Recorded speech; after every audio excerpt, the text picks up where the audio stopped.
क्योंकि विश्वविद्यालय द्वारा अभी अपने जितने भी पाठ्यक्रम संचालित हैं उन सभी में सर्वप्रथम प्रोविजनल रजिस्ट्रेशन की प्रक्रिया मई के माह में प्रारंभ की गई। उसके बाद में विश्वविद्यालय ने जो आपके लेटरल एंट्री के प्रोग्राम्स हैं, जिसमें कि सेकेंड ईयर में बीटेक में एडमिशन होता है और इसी प्रकार से सेकेंड ईयर में बी फार्म में एडमिशन होता है, उसके 3 चरण की जो रेगुलर काउंसलिंग है वो पूरी हो चुकी है।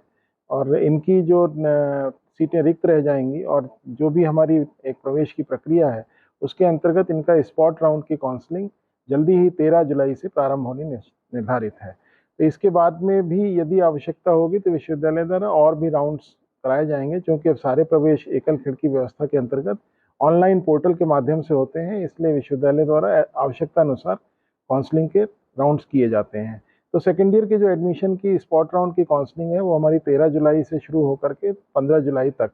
जो चॉइस फिलिंग और फी डिपोजिशन का होगा, और उसके जो सीट अलॉटमेंट है उसी के अकॉर्डिंगली शेड्यूल उसका जारी हो जाएगा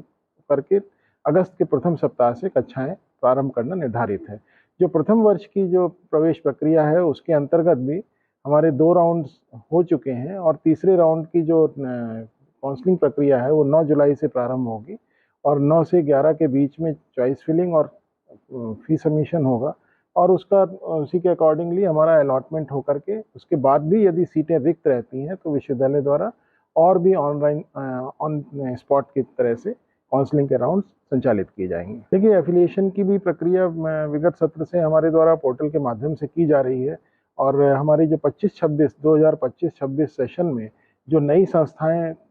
खुलना चाहती हैं या जो भी लोग नई संस्थाएं खोलना चाहते हैं उनको भी विश्वविद्यालय ने अपना पोर्टल खोल दिया है और 26 जून से ये पोर्टल खुल चुका है और 30 अगस्त तक इसकी अंतिम तिथि है। और जो नई संस्थाएं 2025-26 सेशन में उत्तराखंड राज्य के अंदर इस विश्वविद्यालय से संबद्ध होना चाहती हैं वो आवेदन कर सकती हैं। इसी प्रकार से जो 2024-25 की जो शैक्षणिक गतिविधियां हैं उनको संचालित करने के लिए जो अस्थायी संबद्धता का विस्तारीकरण है उसके लिए भी पोर्टल खुल चुका है और जिन संस्थाओं के पास जो हमारी रेगुलेटरी बॉडीज़ हैं जैसे AICTE, pharmacy council of India, इनके जैसे जैसे अप्रूवल्स यदि इनके पास इनके अप्रूवल आ गए हैं तो वो अपना आवेदन कर सकते हैं।